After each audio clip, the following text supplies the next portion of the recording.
জামা ময়লা, জামা পরিষ্কার, কলব ময়লা, ইস্তেগফার, কলব পরিষ্কার, কলব ময়লা, ইস্তেগফার, ইস্তেগফার, ইস্তেগফার। হুজুর সাফ হইছে, ঠিক আছে, সুবহানাল্লাহ।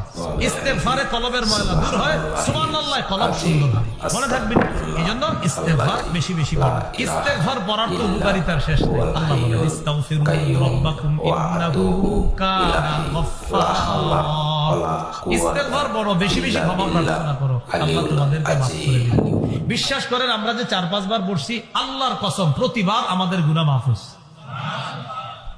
ইউরসিলিস সামাআ আলাইকুম মিদরারা। ইস্তেগফার পাঠ করো, আল্লাহ আসমান থেকে মুষলধারে রহমতের বৃষ্টি নাজিল করবেন। শুধু সরিষাবাড়ি ছাড়া, কোনটা ছাড়া? কিন্তু না, আজকে তো আপনারা দোয়া করছেন বৃষ্টি না হোক।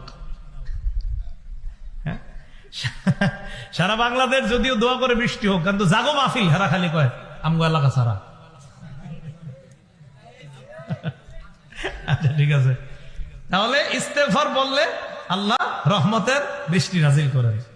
এরপরে আল্লাহ বলেন, ওয়ায়ুমদিদকুম বিআমওয়াল।